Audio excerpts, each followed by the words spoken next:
In the aftermath of our exclusive interview with President Muhammadu Buhari, the country was immediately set abuzz with reactions for and against his stance on the questions posed by the interview panel. With the dossiers to settle down, we have with us Professor Jibrin Ibrahim, a senior fellow of the Center for Democracy and Development, who will be dissecting many of the critical issues addressed by President Buhari in that exchange with the Arise News channel. Good morning and welcome to the Morning Show, Professor Ibrahim. Hello, Jibo. Can you hear us from here?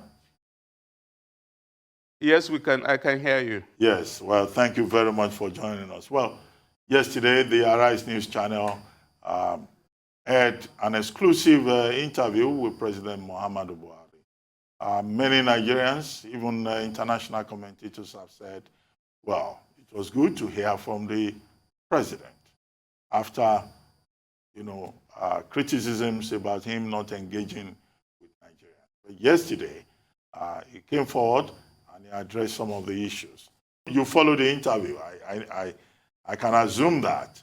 So what do you think in terms of I think the first point is that yes. Nigerians have been complaining for a very long time that he doesn't speak to them. I think since his re-election, he hasn't held any major interview with the media. So there's this distance between him and the people and his belief that he doesn't need to talk to Nigerians. So this is a real coup that finally he has agreed to talk to Nigerians on a broad range of issues. We regret that it took this long for him to do that, but at least it is a very good thing that he finally did. I'm pleased that he addressed a wide range of issues where he articulated his views. Some of his views were, however, very surprising.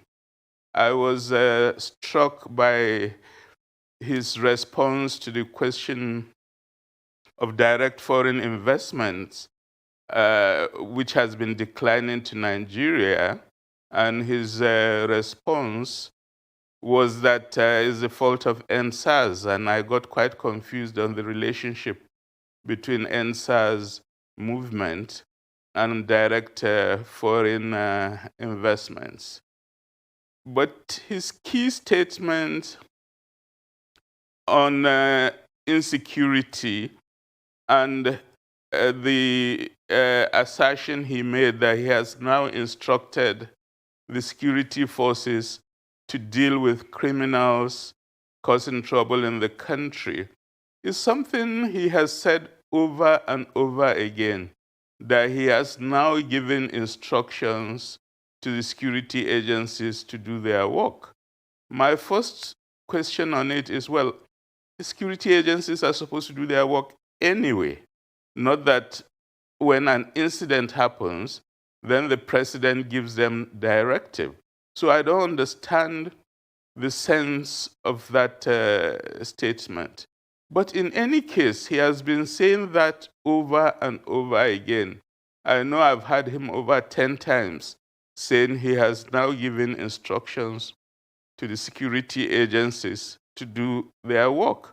And my question there is, if he has been giving them those instructions over and over again, and their response has been to do nothing or not to do much, then there's a break in communication between these agencies and their constitutional functions of providing safety and security for Nigerians. At the end of the interview, I'm not sure I understand at all why is it that they are not doing their work. And each time the president said, okay, now you do your work, and then nothing changes in terms of results. So these are my first impressions of the interview.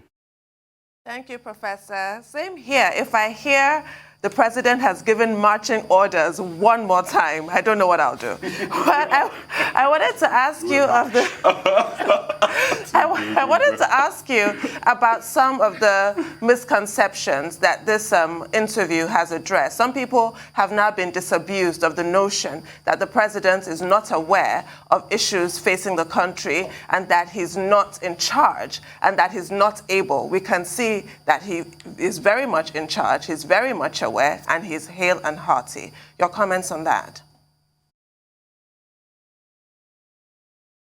Yes, I've always said that the president receives security reports on a daily basis. So it cannot be that he's not aware of what's happening.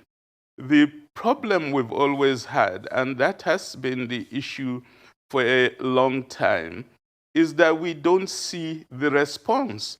And it's because people don't see the response to emerging problems that they start thinking maybe they are not telling the president.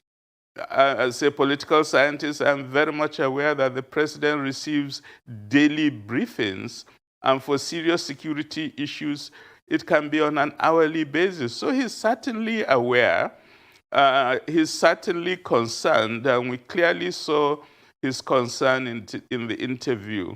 The problem is whether the agencies in charge are actually carrying out the directives and orders of the president, or maybe the directives and orders that the president gives through the media never gets relayed to the agencies that were supposed to take action.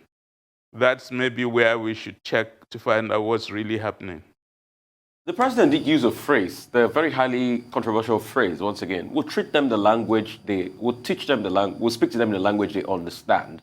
And he said that this time around for bandits. But it looks as though the bandits are not even understanding this language, or maybe we're not speaking the language enough. Could you raise your voice? Can you hear me, sir? Can you hear me, sir? Yeah. Good.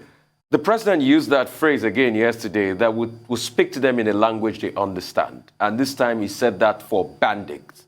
But for me, it looks as though bandits, maybe they've not gotten the memo yet about this language they understand, because only yesterday night, in Nuhu Bahmali Polytechnic, in Zaria local government area of Kaduna State, bandits went on rampage again, was said to have shot students. Information is still sketchy about that. And unidentified number of students have been taken away. While the ordeal at the Islamiyah school in Niger is still going on, now we have another one in Kaduna happening. So how do you reconcile the language we understand and the fact that bandits are just having a field time?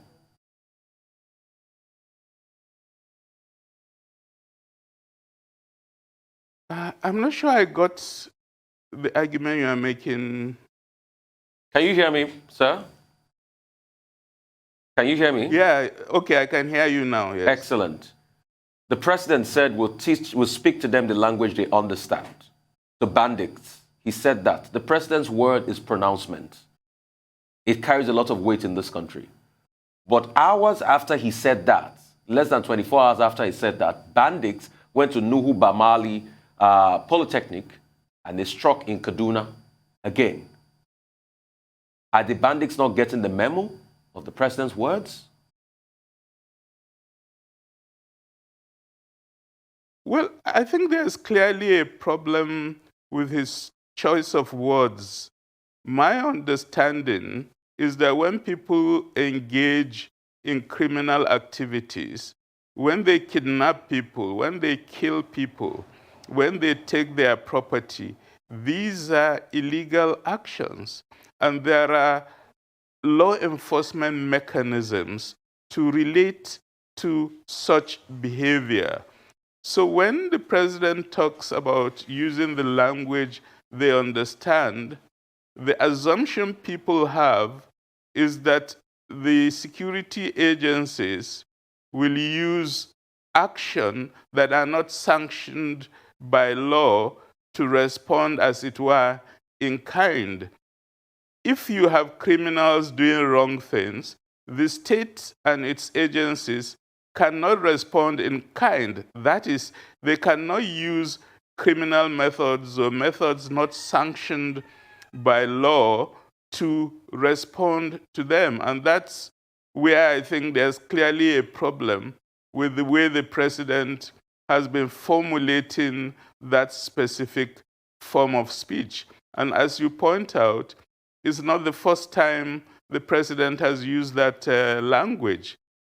It must be made clear that there is a significant deficit in terms of the communication mode that the president uses. And I think clarity in communication, especially to make it clear that the methods the state uses must always be legal, must always be sanctioned by due process, and must always be based on the legally binding law enforcement mechanisms that we operate in this country. Using a language that suggests getting out of that mode is always problematic. And I think the president should be advised to be more careful in terms of the words he uses when communicating with Nigerians. Well, I get your point about language and communication. We can't argue with that. However, there are also other Nigerians who have said, when the president first said I would speak to them in the language that they will understand, he was specifically speaking in the context of war, civil war, what happened between 1967 to 1970. But in the interview that was aired yesterday, he extended that to all parts of the country and mentioned specifically the Northwest. And I think in that regard, some people will be right to say he clarified his earlier statement to show that he was not targeting the Southeast and that he was making that statement in a general context. Well, I don't know what you think about that. But the question specifically that I would like to ask you is about the reference to Niger. There was a question about Niger. Why is it that Nigeria is so concerned about Niger? Now, many Nigerians have said, oh, it's because he has cousins in Niger.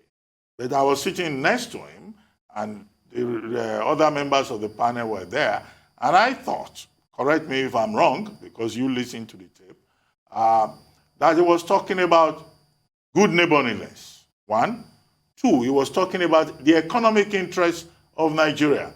Niger having discovered oil, Niger not taking the oil through the economic route, the Cameroonian route to reach the Atlantic for export. Getting Niger to come through Nigeria and all the advantages involved. Do you think also that in that regard, it was a problem, in your view, of language and communication?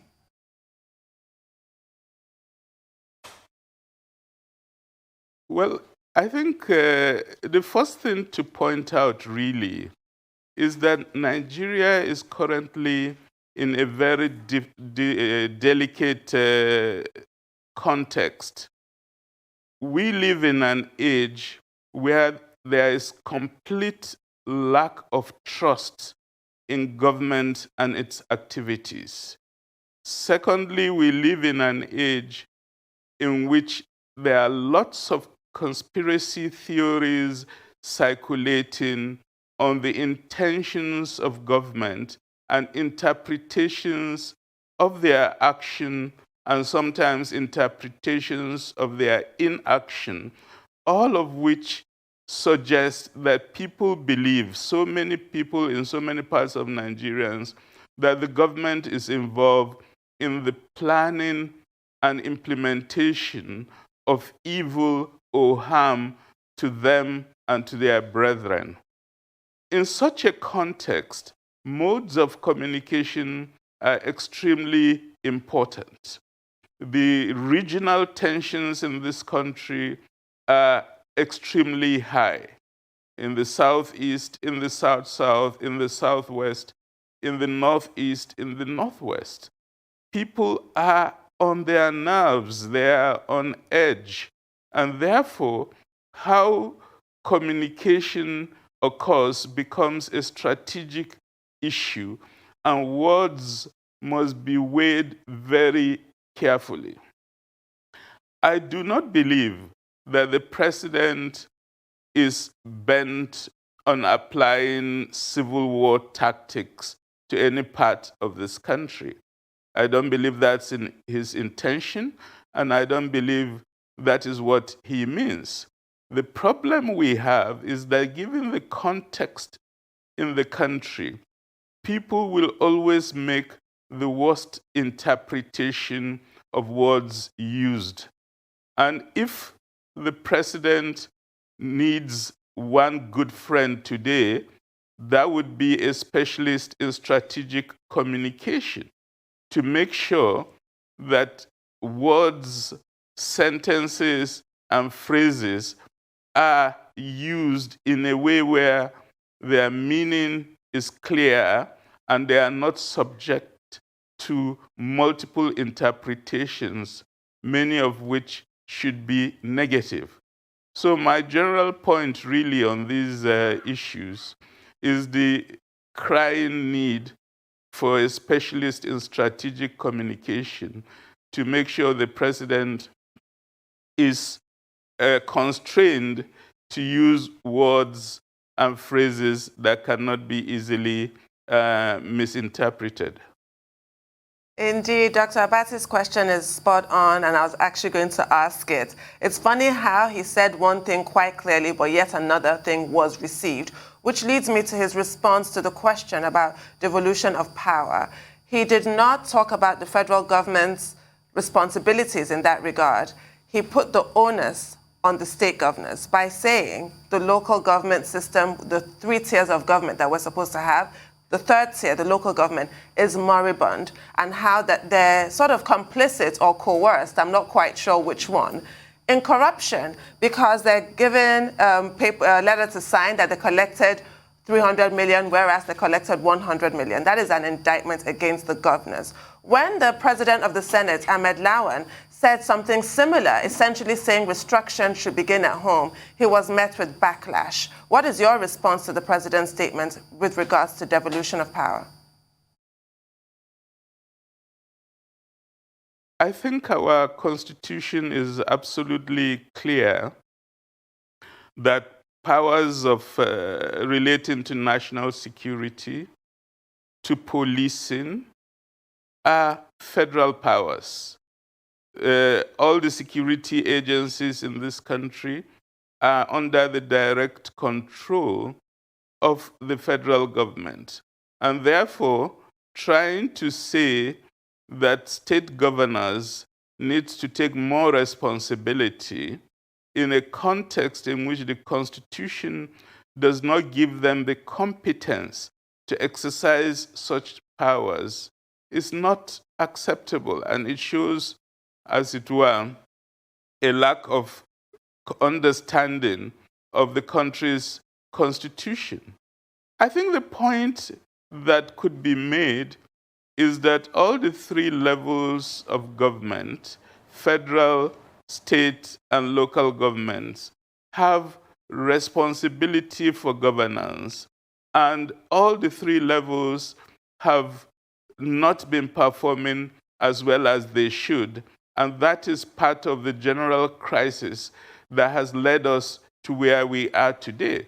So they do have responsibility in terms of the adequacy of their governance. But my understanding is they do not have responsibility for issues of law enforcement, for issues of breakdown of responsibility, and those are clearly powers of the federal government.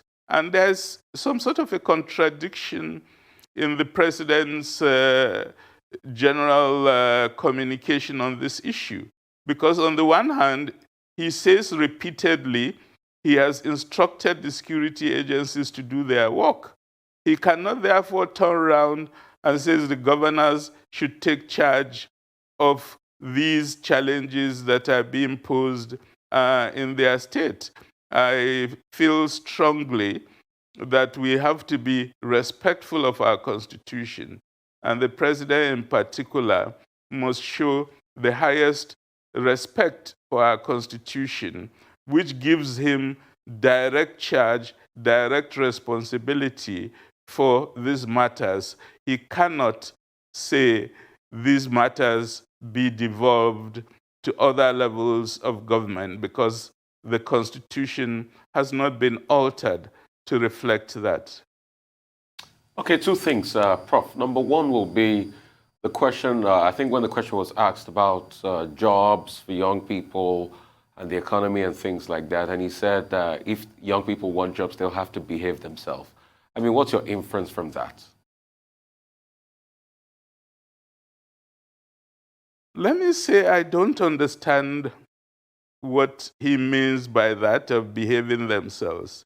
What I do know is that for a long time, young people who have been to school, who are educated, who are trained, who are certificated, do not succeed in getting jobs in this country, and they are extremely frustrated.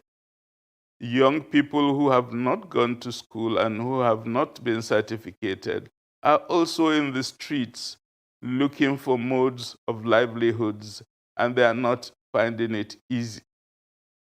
Any country that's unable to assure young people that they have a good future, and a good future must involve jobs and adequate income to enable them start and maintain families, is looking for trouble. The reason this country is in trouble is that we are not able to produce these jobs. And if there's one major failure of government, it is in this regard. I'm referring to young people who behave themselves and young people who do not behave themselves. They are both not getting jobs. But getting a job cannot be contingent on good behavior. When you don't get a job, you may get frustrated. You may start getting engaged in illegal things, and therefore start showing modes of comportment that are not expected of you, or that are not in conformity with our laws or regulations in this country. So the whole idea that it's for them to behave themselves, I think, completely misses the point. We mustn't forget that when he came into power 6 years ago, his clear electoral promise to Nigerians was that he will provide security, he'll provide jobs for young people, and on both counts, there is clear failure. And the Nigerian crisis is an indication of this clear failure. And I think one of the things the president has to learn to do is to assess his own performance records in terms of the electoral promises he himself made to Nigerians, and see the extent to which he has failed or succeeded. If that assessment is done sincerely, he will tell himself, I have failed in delivering my promises to Nigerians. The dividends of democracy I promised Nigerians will get, they are clearly not getting it. And out of that self-assessment, he must come out and engage with Nigerians. That if I fail to deliver what I promised to deliver, it must be because there are certain things I'm not doing right. Help me. Let's identify what I'm doing that's not right. Let's find out changes that could be made in policy development and implementation that will correct this ability, capacity to deliver, so that at the end of my 8 years in power, there will begin to be positive evolution in terms of keeping to these campaign promises. One issue that we have to understand very clearly in Nigeria is that democracy is really about electoral promises and making sure those promises to the people are kept. That's why we have cyclical elections. And if at the end of your tenure you have not delivered on the promises made, the name for that outcome is called failure, and people who fail should leave government, and others who may be able to succeed take over. That's the simple definition of democracy. And therefore, my response to that is that it's really a democratic challenge when you yourself make a very clear promise and you turn around and say you are not keeping to your promise because the people you made the promises to are not behaving themselves. It simply does not make sense to me. Well, Professor Ibrahim, we asked President Buhari the question. He has just less than 2 years to go. Ruben, please raise your voice. Okay. I said we asked Professor Buhari, President Buhari, just about 2 years to go he has. And within those 2 years, when he runs up, what does he think will be his legacy? His response was that he will leave that to Nigerians to decide and that he hopes that Nigerians will be fair to him. Now, just less than 2 years to go out of an 8-year mandate. What will you consider to be the emerging legacy of this Buhari presidency? Or you think that there isn't much that Nigerians can hold on to? In that regard, I just want you to do an assessment of the journey so far, particularly as we'll be celebrating, we'll be marking June 12 tomorrow. 22 years, 20, how many years? 22 years since the return to democracy, and 6 years since the emergence of the Buhari administration. Well, for me, the question of legacy is addressed from multiple angles. And what I always say as a political scientist is that those who have responsibility for governance should always engage in self-assessment to know whether the legacy they are leaving is a positive one. And if it is not, for them to make corrections to ensure they do leave a positive legacy. The fact of the matter is that President Buhari has spent 6 of his 8 years in power and therefore does not have a lot of time left in terms of changing the legacy. So far, the legacy has been negative because his key promises to Nigerians have not been successfully delivered, and therefore is clearly a legacy of failure. And it is really important for the president and his handlers to come to that realization so that in the limited time left, at least some positive achievements could be left on the table. That, for me, is extremely important. Often, you can spend a long time and not perform. But if on your last lap, you do come out with significant performance, in people's memories, that is what would be remembered. My point, therefore, is that there is a need for dramatic change in governmental action and performance so that this last lap can leave Nigerians with positive memories. Unfortunately, the situation we are in the country does not indicate high possibilities for that. The security in the country has almost totally collapsed. One area he could have left a very good legacy is agriculture, for example. There were positive things that happened in terms of fertilizer, support to farmers, the Anchor Borrowers Program. But today, more and more farmers cannot even go to their farm because of spreading insecurity in rural Nigeria. So that achievement is being wiped off the slate completely.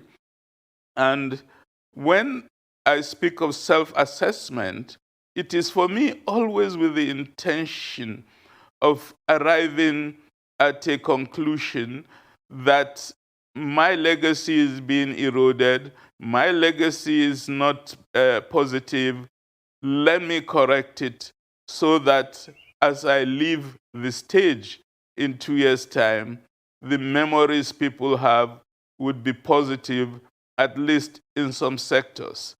I think we cannot, and this is the big message I have, continue to run things the way we have been doing, because the way we have been running governance in this country is clearly a failure, and you cannot leave office with this level of failure, this level of non-achievements of stated objectives, and this non-performance relative to the promises you willingly made to Nigerians. When asked about the prospect of being able to lift 100 million Nigerians out of poverty as promised, the president started off by saying, "Try and be fair to me, and look at the efforts that have been made." That was repeated at different times in that interview. "You're not being fair to me. I'll try and continue to convince Nigerians that I'm doing the very best that I can." All along those lines, what is your response to that? I think in a sense, every president is told by those he works with that he's doing the best he can in the circumstances he finds himself in. That is what every president will be told. But every president has the responsibility to tell those around him, don't tell me something that's pleasing to me. Reach out to Nigerians, reach out to citizens, and find out what is their lived reality and how is government action responding to their needs, their concerns, their situation, their livelihoods. That is the responsibility of a president. It is very easy, especially in a country like ours, for a president who is performing very poorly to be told on a daily basis that he's the greatest thing that has happened to civilization since the invention of sliced bread. Now, if that president takes what he's being told uncritically, then he will remain in the world of illusion and make-believe. Clearly, all indicators in this country are pointing to the fact that lifting people out of poverty is not what is happening in this country. More and more Nigerians are sinking into poverty. We live in a country today where every family knows people who have been kidnapped. The reason we know is that when our friends and relations are kidnapped, we all have to contribute money to pay for their ransoms. People sell their farms, they sell their animals, they sell all their property to pay ransom to criminals. As they do this, the entire society is sinking deeper into poverty. We spoke of jobs earlier, the fact that the young people and the elderly as well are no longer getting jobs. Therefore, they are not lifting themselves out of poverty. The National Bureau of Statistics has been clear in its work that the economic situation remains bleak for a large percentage of Nigerians. The president in these circumstances has frankly no right to come out and tell Nigerians that his performance is being underrated. Economic situations are lived situations. They are not imaginary situations.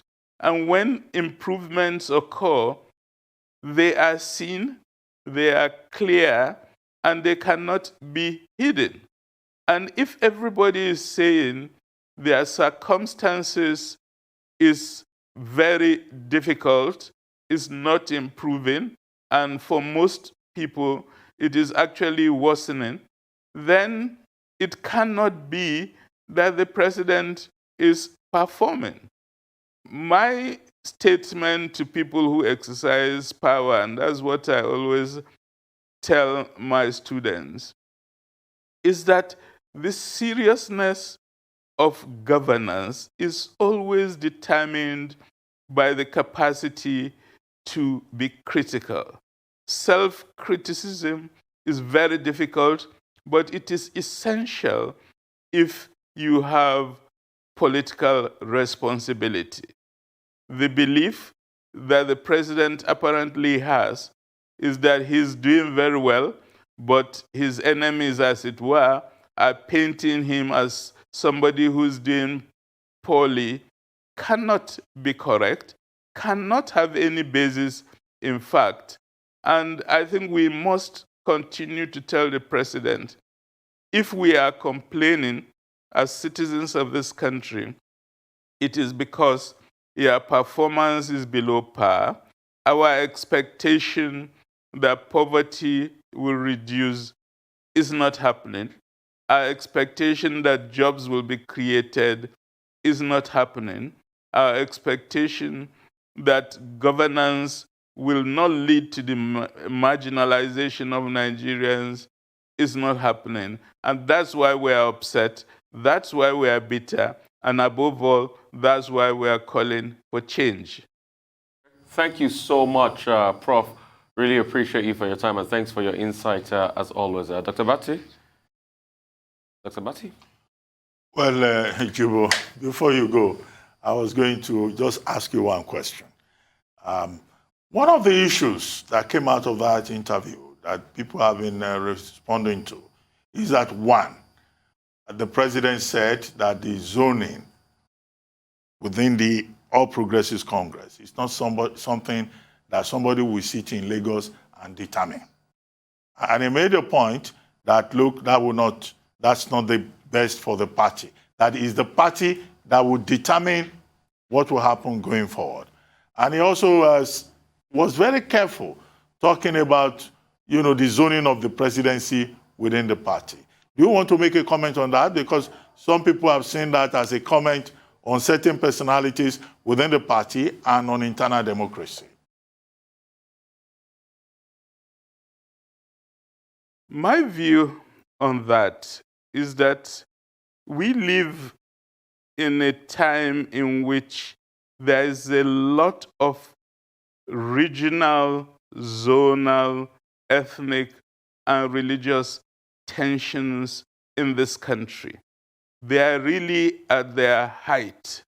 Whenever that happens, the question of the circulation of political power between different parts of the country becomes very, very important. In 1999, for example, the political class discussed and came to the realization that given what happened June 12, 1993, there is one section in the country in particular, the Southwest, that has very strong grievances. And to assuage those grievances, let's all agree that power shifts to that zone of the country. Today, we have very strong tensions that are of a similar nature. It is what is called enlightened self-interest. Nigeria's political class has to once again come to the realization that in playing politics, responding to those grievances tensions and concerns is extremely important, and things should be done to address that strong sense of marginalization that has occurred. I don't even think it's a question of the president and what he thinks. It's a collective responsibility of the entire political class of this country to work out a mechanism that will address these tensions and concerns so that Nigeria can survive as a political entity. On that note, we'd like to thank you very much, Professor Ibrahim, for joining us on the morning show. Thank you very much indeed.